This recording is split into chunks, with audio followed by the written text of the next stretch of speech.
કેમ છો? કલ્પના હોમ કિચનમાં આપનું સ્વાગત છે. આજે હું તમારી સાથે શેર કરીશ તલ અને સિંગની સુખડીની રેસીપી. આપણે બજારમાં મળે એવી જ આ સુખડી બનાવીશું અને મોઢામાં મૂકતા જ ઓગળી જાય એવી આ સુખડી બને છે. કોઈ પણ વ્રતમાં પણ તમે ખાઈ શકો છો. તો હવે આપણે બનાવીએ તલ અને સિંગની સુખડીની રેસીપી. તો સૌપ્રથમ આપણે એક વાસણમાં મગફળીના દાણા લઈશું અને આને આપણે 5 મિનિટ સુધી ધીમા તાપે શેકવાના છે. આવી રીતે આપણે બરાબર મિક્સ કરી અને શેકી લેવાના છે. હવે આપણે આ જે મગફળીના દાણા છે તેને એક વાસણમાં કાઢી લઈશું અને ઠંડા થાય એટલે આપણે આના ફોતરા કાઢી લેવાના છે. હવે આપણે તલ 300 ગ્રામ લીધેલા છે. તલને પણ આપણે આવી રીતે 5 મિનિટ શેકી લઈશું. મગફળી પણ મેં 300 ગ્રામ લીધેલી છે અને તલ પણ 300 ગ્રામ લીધેલા છે.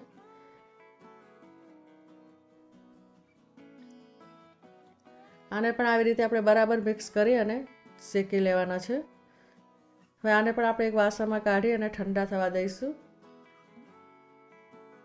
હવે આ મગફળીના જે ફોતરા છે એ કાઢી નાખ્યા છે અને હવે આપણે એક જારમાં મગફળીને પાવડર બનાવીશું. અને આનો જે પાવડર છે તે એકદમ બારીક નથી બનાવવાનો, આપણે મીડિયમ બનાવવાનો છે. તો મિક્સરને આપણે ચાલુ બંધ કરી અને બનાવી લેવાનું.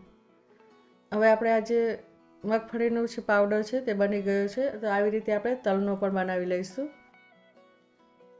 તલનો પાવડર પણ આપણે આવી રીતે મિક્સરમાં ચાલુ બંધ કરીને જ બનાવવાનો છે અને તલનો પાવડર જલ્દી બની જાય છે.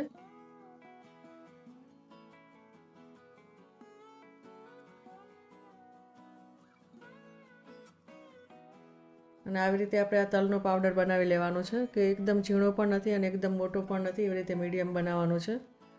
અને હવે આપણે જે તલ અને સિંગનો જે પાવડર છે બરાબર મિક્સ કરી લઈશું.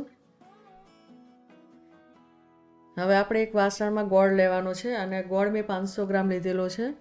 અને ગોળ આપણે બરાબર ઓગળે પછી જ આપણે બીજી વસ્તુ ઉમેરીશું. અને બજારમાં મળે એ રીતનું બનાવવા માટે આપણે એક સિક્રેટ વસ્તુ ઉમેરીશું કે જેનાથી આ જે સુખડી છે બજારમાં મળે એવી જ બને છે. હવે આ ગોળ આપણે બરાબર ઓગળી ગયો છે. તો હવે આપણે પાણી ઉમેરીશું અંદર અને પાણી 2 ચમચી જ ઉમેરવાનું છે અંદર. અને પાણી ઉમેરી અને બરાબર આપણે ગોળનો પાયો બનાવવાનો છે.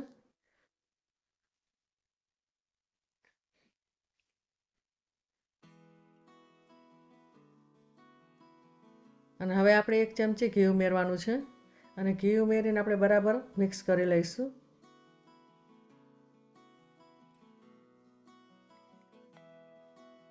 અને હવે આપણે જે સિક્રેટ વસ્તુ છે તે ઉમેરીશું. તે બેકિંગ સોડા છે અને બેકિંગ સોડા આપણે અડધી ચમચી ઉમેરવાના છે અને આના લીધે જ આપણે બજારમાં મળતી હોય એવી સુખડી બને છે. અને આનો કલર પણ ચેન્જ થઈ જાય છે અને એકદમ પોચી બને છે સુખડી. હવે આપણે આ જે પાવડર છે સિંગ અને તલનો એ મિક્સ કરવાનો છે.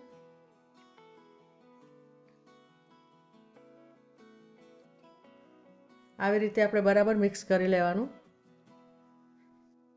આમાં તમે કાજુ, બદામ અને પિસ્તાનો પાવડર પણ ઉમેરી શકો છો. અને હવે આપણે એક થાળીમાં ઘી લગાવીશું અને ઘી લગાવીને પછી આપણે આ થાળીના અંદર ઠારી દઈશું અને ઠંડુ થાય એટલે આના પીસ બનાવવાના છે. તો આવી રીતે આપણે થાળીમાં લઈ લઈશું.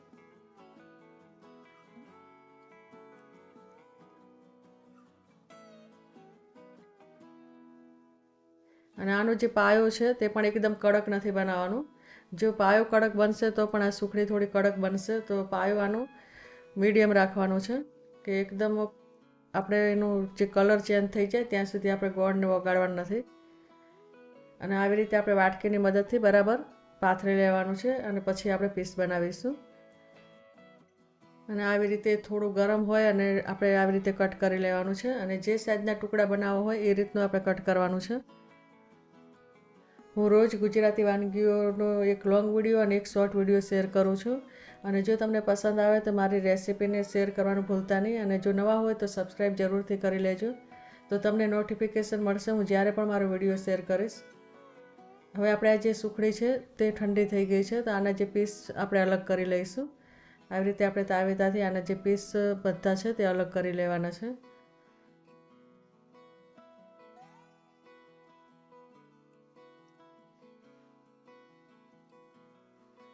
અને આ સુખડી એકદમ સરસ બજારમાં મળે એવી બની છે. તો તમે પણ જરૂરથી બનાવજો અને તમારી સુખડી કેવી બની તે કોમેન્ટમાં જરૂરથી લખજો. અને હવે મળીશું આપણે બીજી રેસીપીમાં. ત્યાં સુધી બાય.